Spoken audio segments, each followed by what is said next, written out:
Hey, and welcome back to the Constitutionals podcast. I'm your host, Chad White. If you didn't know, this is the premier podcast for the website, cpluscomedy.com. Like I just said, it's a website. Go there. We have a special interview today. I'll be speaking to Chuck Nice, who is, by the time you're listening to this, which is the same day I'm recording the intro, you'll have ample time to go and buy tickets to see this guy live in New York City, the city of lights, baby, where all the lights are. We go to the 30 Rockefeller Plaza. You can go to Times Square.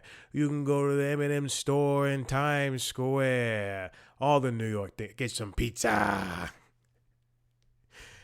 Chuck Nice, comedian, and all-around smart person, is taping a comedy special, and you can be a part of the crowd.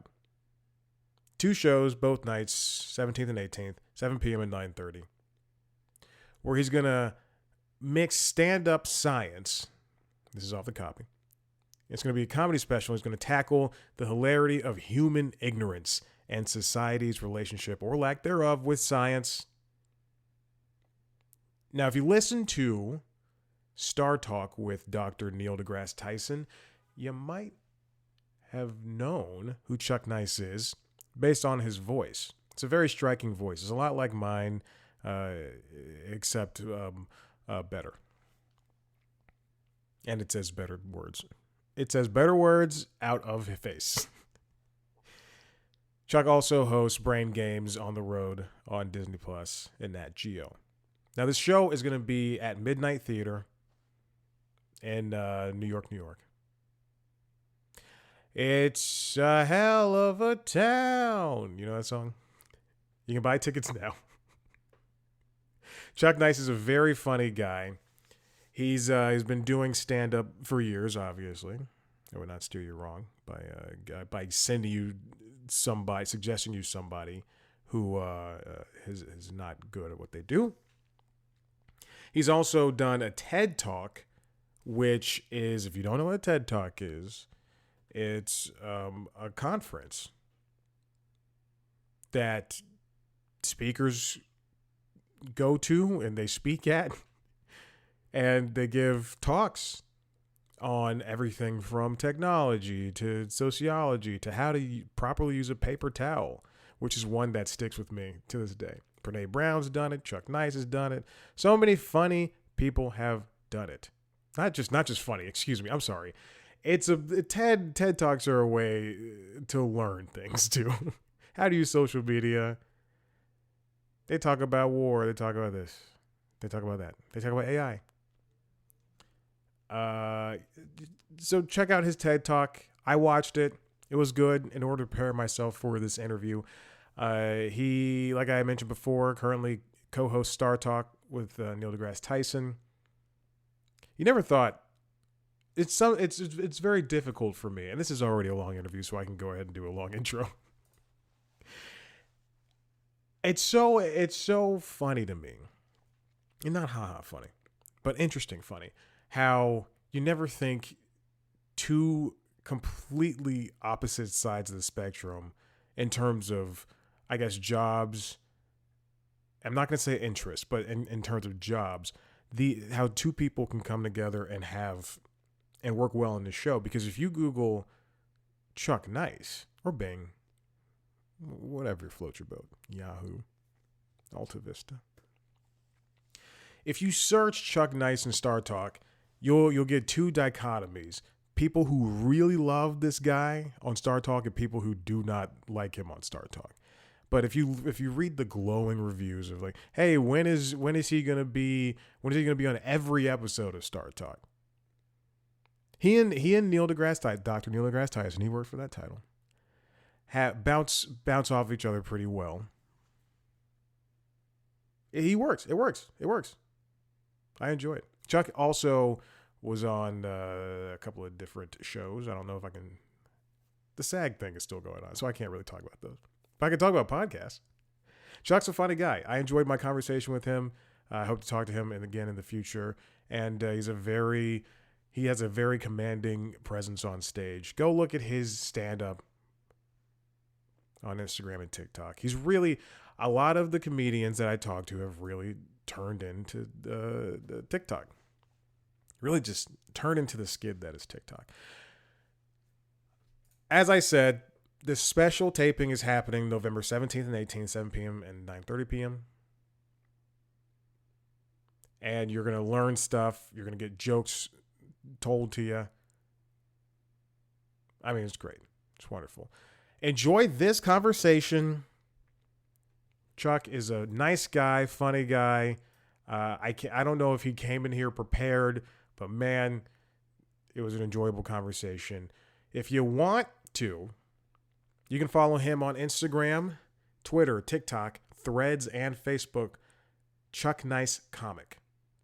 Go to chucknicecomic.com to see everything this guy has to offer.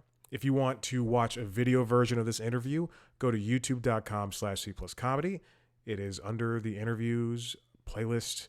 It is directly uploaded to the youtube.com website URL. It'll have some type of title. I don't know. I don't do those things until I upload them and I go, what is a pull quote I can pull from here and put in as a title. I'm interesting. I'm giving you a peek behind the veil. If you want to see other comedians I spoken to, much better than that last sentence, go to cpluscomedy.com. You can see me talk to a ton of other comedians and just entertainment industry people in general. No misses. Maybe the first couple of years. But now no misses. And I don't mean no misses like no ladies, no broads, no dames. Nah, baby, we do them all. Everybody of every orientation. Jesus Christ. Okay. I did youtube.com/comedy. You can listen to our other podcasts, the LinkedIn Logs, which is the business podcast, and Late Night Lately, which is the late night podcast. You can watch video of that, youtube.com/C+comedy. Follow us on Instagram, Twitter, TikTok, Facebook, at C+comedy, me, at Chad Black White. Thank you for listening, and enjoy this interview with comedian Chuck Nice.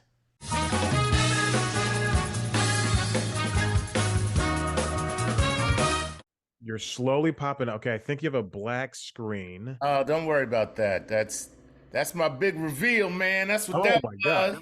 You didn't even know. You were like, wait a minute, what's happening? And all of a sudden, I hit you with the what? Oh my God. Like, hey, look at that. See, that's what I do when people don't know.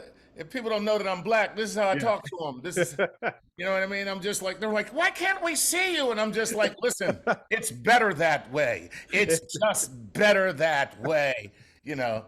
Then I hit him with the reveal. You don't think people can tell you're black by the voice? Well, it depends. I mean, to be honest, most people tell me that I don't have any accent at all. As a matter of fact, those who listen to the podcast StarTalk that I do, I've had many people come to my social media and say, my God, I didn't think you were black. Now, you know, there are definitely times when I have a black scent, without a doubt. And then there are other times where my suburban middle-class upbringing takes precedent over the way that I speak. So it depends. I mean, I think most black people code switch in this way if you are a part of both cultures, you know. So the dominant culture, of course, is the American Caucasian culture, is the dominant culture, comprised of many different ethnicities and cultural subsets. But because they were able to assimilate, they all share this kind of base platform culture that we call the American culture. Black people, unfortunately, are not able to partake in that because we are separated by skin color, which has led to a particular subset of cultural identifiers, namely how we speak, certain of course, cuisine is part of every culture, but the way that we dress, our music, which then filters up. Normally, culture filters down, but with Black people, culture filters up. We do something, and then the greater society adopts it, right? And it becomes ubiquitous because we do it. Yeah. And I shouldn't say we, because it's not like I'm actually creating any cultural difference phenomenon. Exactly. I'm not the one that's making it happen, but those who are avant-garde and on the cutting edge of pop culture and that are firmly influencing the zeitgeist, they are the ones, they're normally Black, that actually change culture. Hip hop comes to mind particularly. So I don't even know how we got. This is what happens to me. You bring up You bring up any subject, and I will just start talking some shit. No, I love it. I mean, that's exactly how these things go. I mean, to bounce off that, I was watching CBS Mornings this morning, and Gayle King was interviewing Jay-Z, and he has that new Brooklyn library where you can go see his master recordings and go see all of his lyrics posted and quotes on the wall and everything. And hold on one second. I'm sorry. I hate to do this to you, but I gotta get some headphones here because. So the reason why I was late. Hold on to that, Jay-Z. You can see his master recordings is exactly where we left off. Yeah. Because I hate interrupting people and then going, where were we? Just want to let you know that I was indeed paying attention. But the reason why I was late is because City decided that they were going to replace my sidewalk today. Okay, good choice. No, we had no idea. No idea. By the way, they just replaced the sidewalk a year ago. So I'm like, this is what happens when your neighborhood, this is what happens. You live in a, I hate to say this, but a white neighborhood. When you live in a white neighborhood, this is what happens. Any day, they just might be like, you know what we need? We need some new sidewalks. You know what, guys? Here's what we're going to do. Tomorrow, new sidewalks for everybody. That is not happening in the ghetto. Okay. No. They leave the sidewalks as they are. Exactly. So anyway, back to Jay-Z, please. And let me just double check because I put this in. I want to make sure that the microphone that we are using is the MacBook Pro. Okay, cool. And you can still hear me fine. Yeah. So, okay, now, so you could go see his master recordings, everything like that. He's talking to Gayle King, and what happened? Yeah, and it's just it was only part one of a two-part conversation that the second part's coming on tomorrow. But it was just fascinating to see his growing from the 90s, from him sitting on the stoop, and just he's really doing this all for the kids and the culture and the community, and he wants to help elevate those things, and he was definitely he was a progenitor in all of the things of that early 2000s, and even now, with the music that he makes, he's just one of a kind is what I'm trying to say. He is, and I have to admit, I got to get over what happened between me and Jay-Z. Something he doesn't even know that happened. What happened? Please indulge. He doesn't even know this happened, but because of Jay-Z, anybody who ever meets me, you will never meet anybody who says that I met Chuck Nice, and he was a real asshole to me. Okay, you're never gonna I met Chuck Nice. I asked him to take a picture, and he was mean to me. Or I met Chuck Nice, and the reason why is I used to work for a radio station. It was my very first remote job where I was the co-host of this show, and they were like, it'd be cool if you went to the Nets game because the Nets was a sponsor. And they said, we'll send you to a Nets game. You'll go backstage and interview some of the players and stuff after the game. And I was like, yo, that sounds cool. Backstage, but outside the locker room. Yeah. Right. Jay-Z comes walking by. Okay. With his whole entourage. Now, I'm like, they sent me here to get some players. If I come back to this station with an even like, hey, what's up, WNEW, this is Jay-Z, whatever. I don't care what it is. Just for him to do that would have made me hero among heroes. How did you do that? That's what they would have been. Like, aside from the other people who would have been like, Jay-Z, who exactly is he? But it would have been those two reactions, okay? Yeah. And I was like, Jay-Z, can I get you to say a couple of words for the people listening on WNEW? He's like, sorry, I'm not talking today. And I was like, yeah, you could have done it in the time that you said, sorry, I'm not talking today. And then one of his people got kind of snippy with me because, and I get it. Nobody, listen, no one can demand your time, period. And time is very precious. No one can demand your time. But I'm going to tell you something right now. If I saw a young person, because this was years ago, but if I saw a young person standing, trying to do something, you know what I mean? And they said, Chuck, can I get a couple of words? I'd be like, I'm going to give you just a couple of words. Yo, what's up, blah, blah, blah. This is Chuck Nice, and I'm going to keep going. Yeah. Because I don't know what I'm doing for you. I don't know what I'm doing for you. All right. But not everybody thinks like me. So I'm going to tell you the truth. Ever since that day, every time somebody mentions Jay-Z, I can put, my response has been, he can put his big ass lips on my black ass. That's what he can do. Go to hell, Jay-Z. That's what you can do. But I need to get over that because quite frankly, nobody can demand your time and he's under no obligation to do something like that for anybody. But I'm just saying the broadcast business is extremely competitive and it is exclusionary. Yeah. It's exclusionary. So if I see anybody who looks like they could maybe benefit from my help, then I'm going to do it just for those reasons and those reasons alone. Not everybody is me, and I need to get over that. That was maybe 15. When did I work for NEW? Almost 20 years ago? That was almost 20 years ago. That was 20 years ago. So I need to let it go, because I'm sure he's great and everything that he does is wonderful.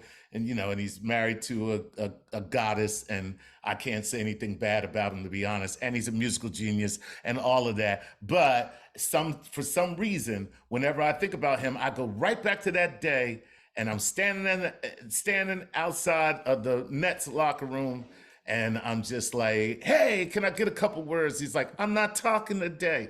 And I just felt so dismissed.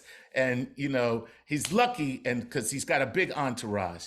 What I wanted to say was, man, F you, piece of, because I'm from Philly. That's how we respond to people like that. Yeah.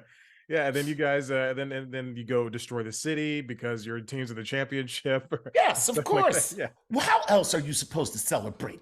You don't celebrate by destroying half the town. When your team wins, it's like this is an opportunity for you to create economic opportunities for everyone, and you do that by tearing the place down.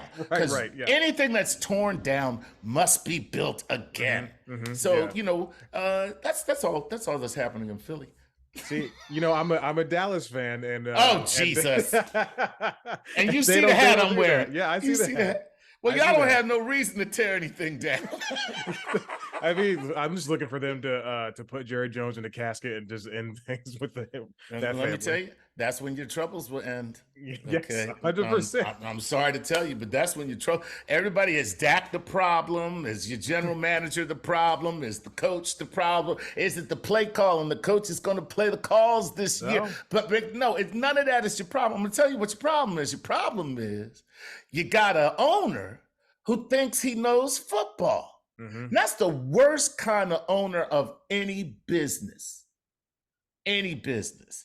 I'm gonna tell you, if you were to talk to Jeff Bezos and said, tell me about the Washington Post. Tell me about the Washington Post. Tell me what makes it work. He'd say, I don't, that's not how I operate. I don't know what makes the Washington Post work. nor do I want to. What I know is how to hire people who make the Washington Post work. Right. And then they come to me and they say, it's working. Okay. So yeah, I mean, that's the kind of owner you want to be. You want to be that kind of owner. And he's not. He's the kind of owner that's just like, well, this is what we got to do. Soon as the person running stuff, when you're running an operation big enough, the moment you say, this is what we have to do, it's over. You lost. Yeah. Here's what a real owner says. Guys, what do we have to do? Boom. Now we're in business. So sorry, Dallas fans. Not that I really care. You're waiting for the entire team to implode again. I'm waiting for Micah Parsons to come to the Philadelphia Eagles. That's what I'm waiting for. I'm waiting for Micah Parsons to get poached and well, he can't. He's probably like that contract is so big and solid. You know what I mean? But yeah. Look what happened with Ezekiel Elliott. I mean, they got rid of him in an instant whenever he started going downhill. Yep. So. Yeah. They got rid of that's true. Actually, Micah could have 4 bad games and end up on the Eagles. 100%. Yeah. There's still time. They can fumble that bag. Yeah, they could. That's true. That is true. You know. But anyway, what are we doing? What's up? I'm sorry. I don't know. Hey, look. I feel like I'm part of the. I'm like I'm a test audience for your new TED Talk. You know, it's been a couple of years. You're jumping back in with a new TED Talk. You can't. Oh no, I'm not. No. This is what everybody thinks. Yeah. I'm doing a comedy special that looks at our relationship to science as a society. Basically, what I'm tackling is the celebration of ignorance in this country through comedy. But the TED Talk was very specific, and it's done in a very specific way. And what I realized when I did the TED Talk, which is called The Unintended Consequences of Human Interaction and Technology, look it up, people, please. It's a really good TED Talk, but it's not comedy. It really is a TED Talk. Yeah. But it's a straight up TED Talk. But it is funny. But what I realized afterwards was there was an appetite for people to talk about things that are nerdy, geeky, science-based, but in a funny way. And so I was like, well, I wonder if I did a comedy special, but I did it in my style of comedy, what I call dick jokes and data. So that's a good title for a special. I mean, the special is called Chuck Nice, Just Smart Enough. Yeah. But you could call it dick jokes and data. Yeah. Because I do offer some information, but the idea is I don't want it to be like a TED Talk where you're actually learning stuff. You will take away some information from this if you're a person who's just not so scientifically literate. I do base everything that I'm saying in fact and, in science, but at the same time, what I'm really talking about is why and how in this country, and mainly because of social media, we have just started to celebrate dumbassery. It's like, it's cool to be stupid now. Yeah. And so that's really what it's about. But it's called Chuck Nice, Just Smart Enough. By the way, when does this air? When do we air this? Will it air before November 18th? Oh, 100%. Yeah, I'm looking at the poster right now. I mean, yeah, this will be out as early as next week. Okay, so anybody who is listening to this, if you're in Manhattan or going to be in Manhattan on November 17th and 18th, go to chucknicecomic.com and pick up some tickets to see my comedy taping special. And the reason you need to pick up tickets is because the tickets pay for the special. So I got to sell the tickets in order to pay for the actual taping of the special. So, you get a great show, and then you'll be responsible for my being on Netflix. Now, so is this a self-produced show? Yes, it is. Okay. So that means you're going to own everything. Because I like that more when a comic is able to really own the special and everything, because when there's too many hands in the pot, then I think that's when the comedy gets diluted.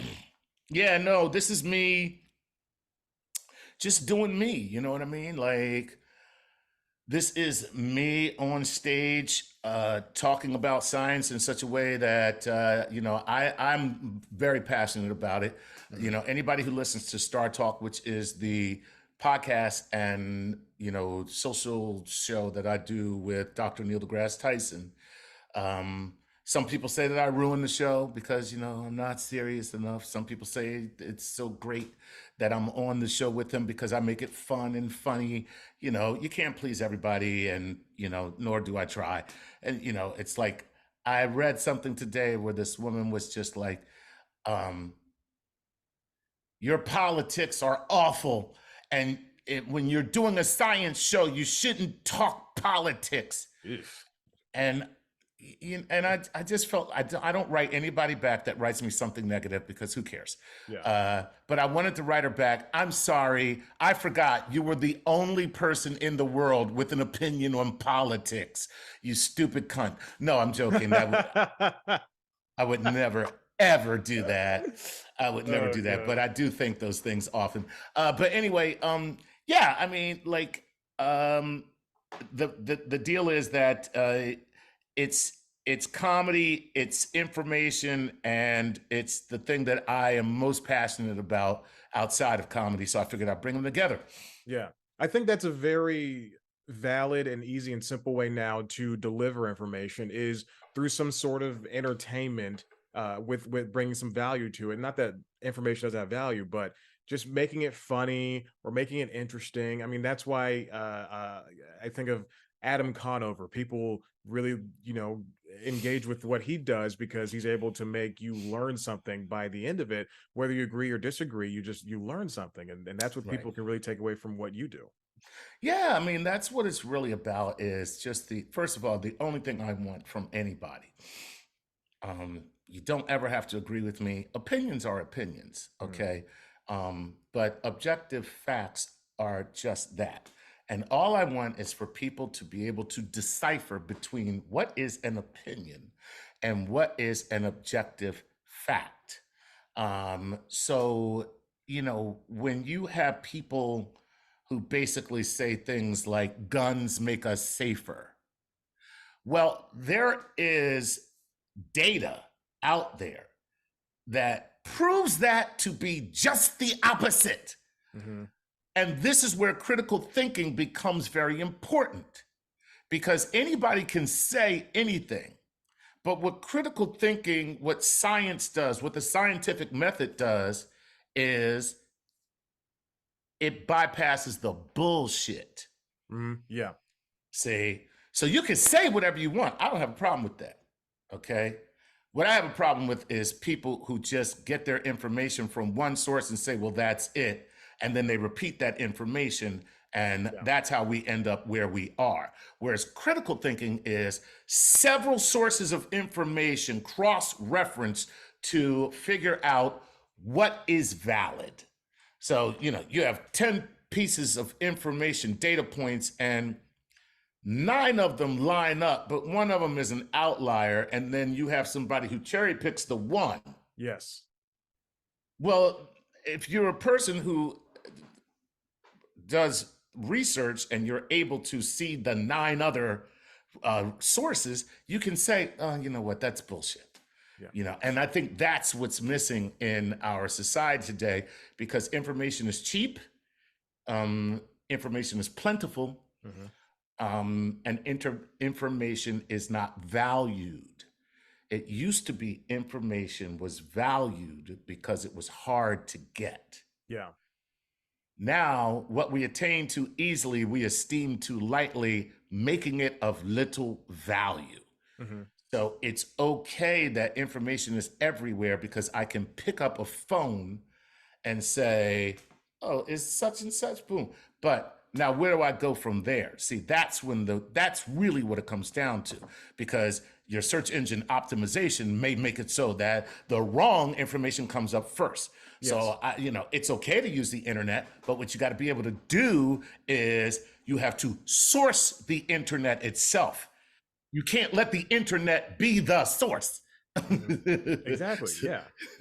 I mean, you have to follow up. You have to continually check and learn and relearn. Like, I can't look up how to. My dog is right next to me, so I can't look up. I don't know why this thing just did a thumbs up. That's so cool, man. No, I don't like it. It's through the new Mac OS, and it pisses me off. anytime. I haven't downloaded it yet. But what is it listening in on us? Is that the No, deal? It was it's just like, good every point, Chuck. so every time every time it accesses your camera. So every time you like do like a double thumbs up or you do like a peace sign or whatever, it's gonna do these video things, and I hate it so much, and I No. don't know how to turn it off, and I have to Google it. But like I was saying, like my dog, if I'm trying to teach him how to walk on a leash, I can't just go to one source and Right. say this is the definitive way to teach a Yeah. dog. There's Choke, multiple ways. chokechains.com. You trying to teach your dog how to walk on the leash, you go to chokechain.com. And you're like, wait a minute. Like that's the one thing. What is wrong with these people? This is the only thing I can do to teach Yes. my dog to walk on a leash. That's right. Choke the hell out of your dog Yeah. and you'll get him. No, you have to source the internet. Mm-hmm. Okay. If you let the internet be the source, then the first thing that pops up is chokechain.com. Now here you are walking down the street and people looking at you like you Michael Vick. And Like dragging it along. dragging the dog along, you know what I mean? Oh my God, look at that man. He's terrible. No, but when you source the internet and you go to several different outlets and you cross-reference, you're like, oh, okay, I see seems to be a consensus that this may be the best method to do that. And that's how you learn. That's true learning. Yeah. Well, we live in what I call the passive learning era, where people they don't want to research. They want you to give them an answer. Yes. Yeah. Give me the answer, And I'm like, okay, everybody knows when you're in school, right? And you're taking the test, you're not supposed to go to somebody, what's the answer to number 4? What's the answer? What's the answer to number 4? Give it to me. Because giving somebody the answer, the test is there to see how much you have learned, Right. not just to prove that you know this one or two things. Mm-hmm. It's to see how much you've learned. So if somebody gives you the answer, yeah, you got it right. But did you learn anything? No. So No. Yeah. Now, where did this because as adults, as we grow, a lot of people tend to not want to continue learning things, and it seems that you on a daily basis, especially with StarTalk and with giving comedy specials that are just a guideline for teaching. Where does your passion and your want and your need for wanting to learn come from to continually do this as we grow older?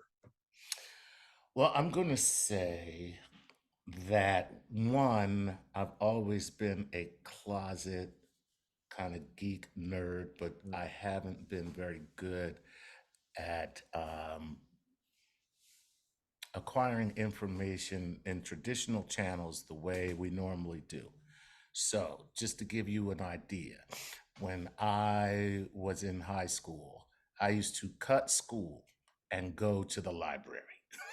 Okay. All right. Well, all right.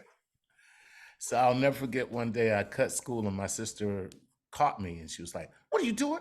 Like, because I was like, oh, I'm not going to school. She was like, I'm not going to school either. And I was like, you got to go to school. She was like, if you're not going to school, I'm not going to school. So then she was like, where we going? So I got on the bus and we went to the main branch of the Philadelphia Library. And she went, what?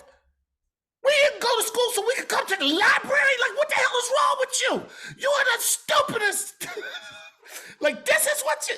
So she went home and told my parents. What? Yeah, she was like, she was so mad. She was like, Chuck made me cut school today, but we went to the library. It was the dumbest thing. And so, my mother was like, why did you not go to school today? And I was like, sometimes I just don't want to be there because I'm not learning what I want to learn. I have to learn what they want to teach me. So I've always been a person who liked information, but certain things I'm not just not interested in. Mm-hmm. I'm not that person anymore. Now I'm interested in everything. Yeah. I feel like I've wasted time, like all this time that I was doing other stuff. I could have been knowing things, or learning things. So I think the other thing is too, the aside from, being a person who's always been curious, but not really in the traditional sense, the second thing is, um, the more you acquire knowledge, the more it excites you. Mm, So what happens is it doesn't feel like you know things. It feels like I really don't know enough. So, as much as I have learned being on StarTalk, it scratches the surface of all that I don't know. yeah. So all I want to do now is just keep knowing more, Hmm. learn more, get more information. Right. That's why I love, sitting across from, Dr. Tyson. And that guy, he's probably just one of the most knowledgeable people I've ever met. But he's Yeah. also a lot of fun. He's fun to talk to. And he's funny. So, you put that all together, Yeah. it's great, you know. Now, you're a big guy, and he's a nerd. Do you ever just think about wanting to beating him up sometimes? He is twice my size. I did not know that he's a big guy. He's huge. He's a Oh big wow. dude. He was a wrestler. No, Yeah, he looks like a football player when you meet him. He's literally twice my size. wow. Yeah, So he's got to fit that big brain inside that head. I guess so. He's got a fat head. That's how you know So he's that's smart. that big brain. You You know know, what that's why I Stephen mean? Hawking couldn't walk because he had that big Yeah, fat his head. head was weighing him Just down. That's made him why push every him time down. his head was always tilted down. You never saw Steve. It was either back or down. It was never straight up because Never that's how straight up. big his brain was. He was either the Yeah. head was down or it was back. So People kept getting mad, like, why don't you look him in the eye? Come on. exactly, it's like Now, Steven, you're so disrespectful. But now when when did you start applying knowledge to comedy? Or were they always like in tandem when you first started doing stand up? Did you always know that you wanted to impart some of the things that you learned, or did one come before? no, but I think all comedians have a point of view and they want to share that point of view. Um, I don't care who they are. I Right. mean, you look at Dave Chappelle. I mean, a lot of what he says, they're just social. It- he's not talking about science, but a lot of things that he talks about are social commentary. Many, Yes. much of it on race, you know, and some of it him making fun of his own community. You Mhm. know, when you drive through the ghetto, man, it's like liquor store, gun store, liquor store, gun store, liquor Yeah, store, gun yes, store. yeah, yeah. You know, I was riding in, I saw the baby. Looked out the window, I saw a baby. Hey, I was like, baby. hey, baby, man, what are you doing here, man? It's dangerous. Get out of here. It's like, nigga, I'm selling weed. Yes, yeah, yeah, yeah. Oh So God. these are all social commentaries, Mhm. and he's sharing a point of view Yeah. um, that informs. So that's the deal. I think every comedian wants that, except for guys who write jokes. Like the joke writer dudes, like. Mhm. But even they sometimes they're writing jokes to inform. Yeah. So that's really where it comes from for me. You have a point of view, but my point of view is, I want people to embrace science. I want people to get excited about, the wonder of everything. And that's what science is. When you ask why, that's science. When you ask how, that's science. And then you go to answer that question, and then you see if you can repeat the answer. This is the scientific method. That's Right. what it is. And it works for everything you know and there are things that cannot be answered, and for those things we believe in God. Mhm. Yeah. Yeah. Yeah. So that's most people, some people don't, uh, but the fact is that it's really about the point of view and sharing information and informing people. Mhm. That's what all comedians want to do in some way. Yeah, and it's and now it's so important now to just kind of expanding on that. You have to and you share it in a different way, and then you also share it in the ways that are acceptable by the world. So it's first it was on Facebook, and then it was on Snapchat and Twitter, and now it's on TikTok.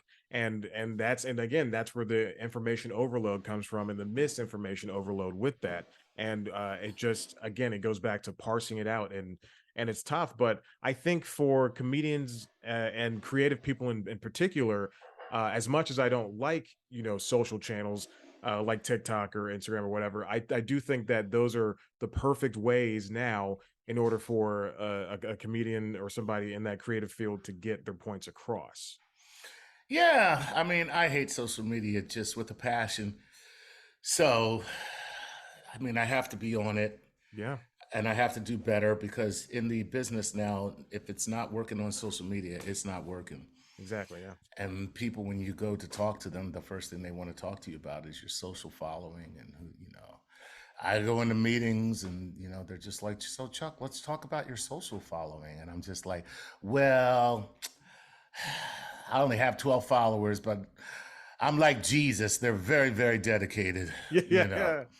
yeah, yeah, It's like, but that's the thing now. It's like you have to be on social media now, yeah, because this is where we find everything. Which I'm a little hurt by that. You yeah. know, I think we have it a little backwards. I mean, I was out to dinner with some friends of mine last night, and it was so cool because I know we're good friends because nobody picked up their phone once during the entire dinner. Oh, that's a unicorn in today's world. Yeah, we sat, we had a 2-hour dinner, we Mhm. sat at the table. Not once did anybody pick up their phone. Wow.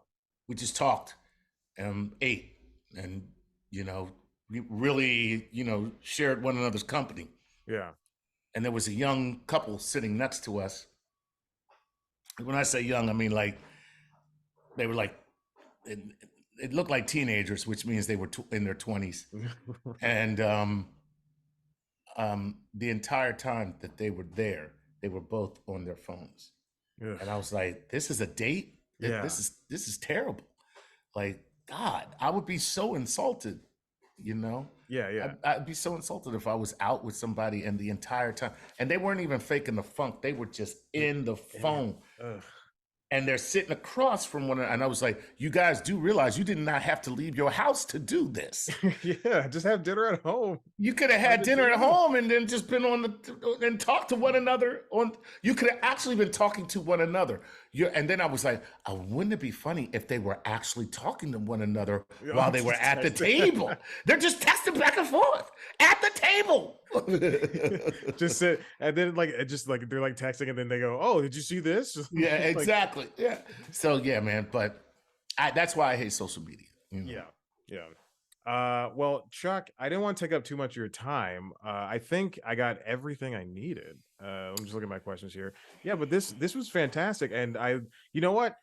I'm gonna say something. You taught me a little bit just by talking to you. I learned a little bit of things just chatting with you here. Really? Yeah, Oh, the oh, sexuality of sexuality intersectionality of humans and being human, and the science around us, and all that stuff. I mean, yeah. you go everywhere. You're an educator. I'm wrong with who knows. Don't fact check me. That's all I'm saying. All right. So Yes, you said be a critical thinker unless I said something, in which case you just blindly accept it mhm, and say that was great. So that's how culture started. let me Just tell you saying. something. Let me just say this. I'm going on record. I would not mind being a cult leader. Those guys live well.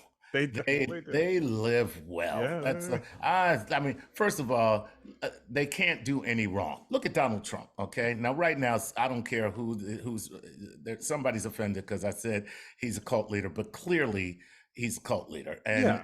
and 100%. that's one man of color to another man of color. Okay, Yeah. that's what I'm saying. I'm not trying to disparage. I never want to bring down another brother of color, but the fact is that he's a cult leader, and the way he's a cult leader is every time they move the goalpost on what is acceptable, Mhm. and and then he violates that line, they make up an excuse for why it's okay because it's him. Yes. Yeah, 100%. Every single thing. And that is the quintessential sign of a cult leader. And I say to my family all the time, y'all don't love me, because if y'all love me, y'all would treat me like Donald Trump. Okay? Y'all don't love me. Because I don't get that. Yeah, y'all don't give me that kind of love. I want that kind of love in my life. Okay. Yeah. I want that kind of love. Okay. Say the dumbest thing in the world and they're still just like accepted. And they're like, Chuck, you're so crazy. That was great. That was great, man. Like, you know what I mean? So it's just like, you know what I figured out? Here's what I figured out. Okay. It's about us. And US. That's us. But they won't give me any credit for that. No, man, that was awesome. That was brilliant. You're a brilliant dude, man. I want that kind of love. That's true love.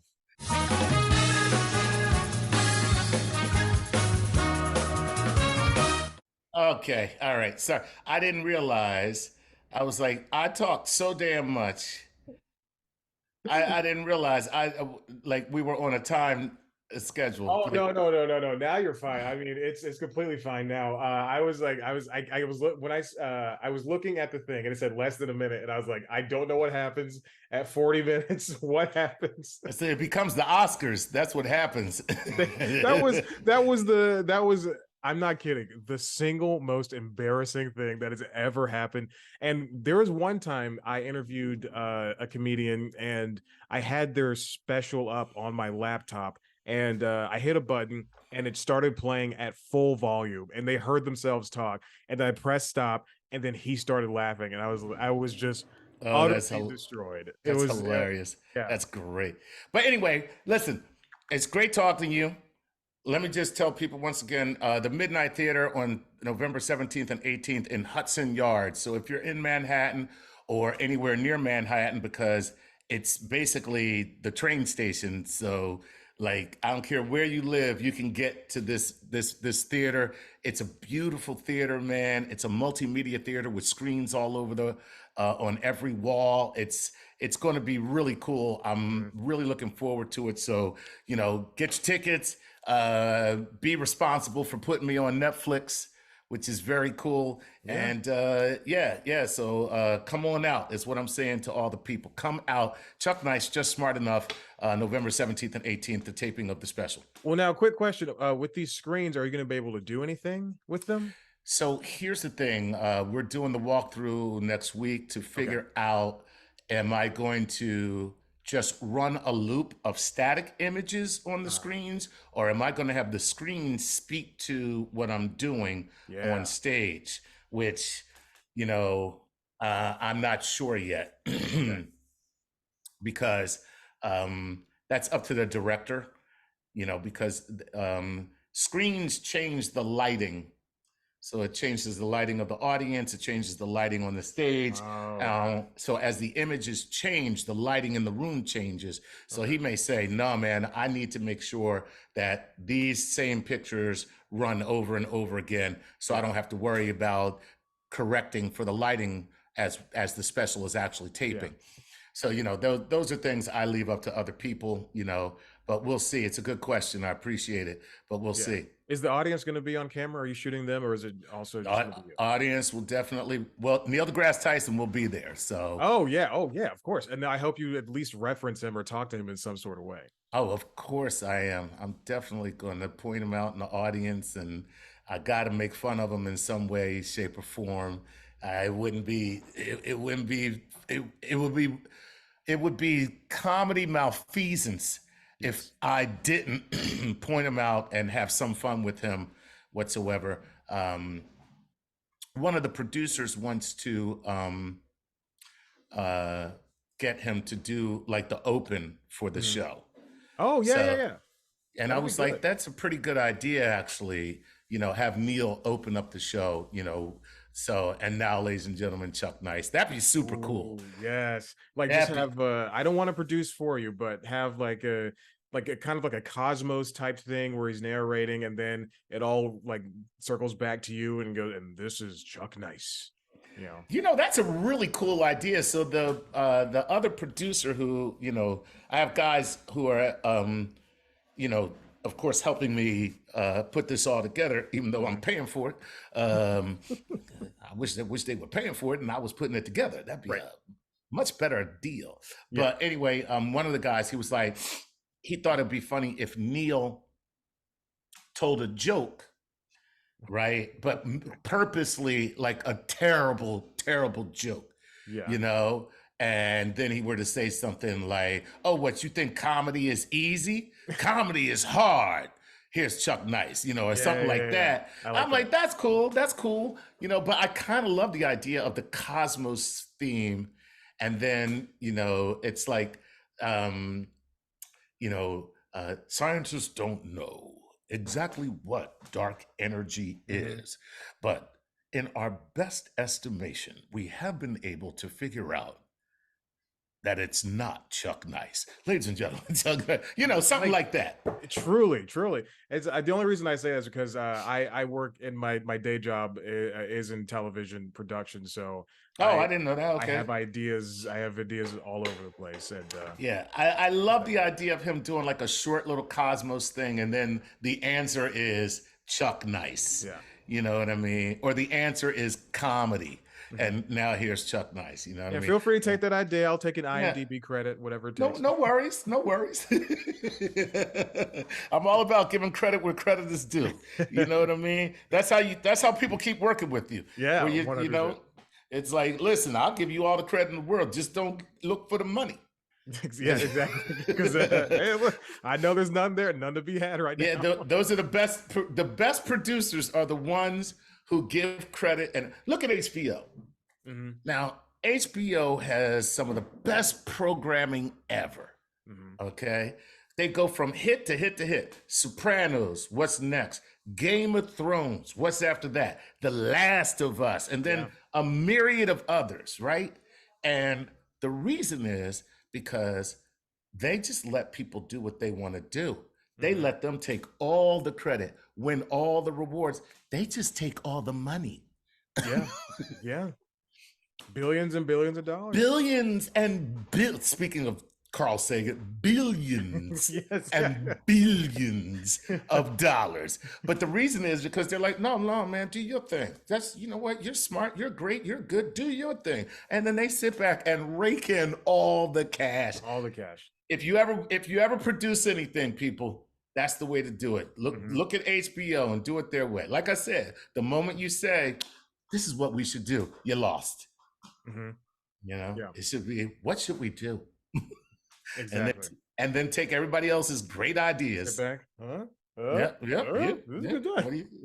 You know, Tim, you're not really contributing. What's going on? That's perfect. That's awesome. Well, listen, man, such a pleasure. Yeah, thank you, Chuck. And I hope to talk to you again soon. Definitely, we will. All right. Have a good one. Peace.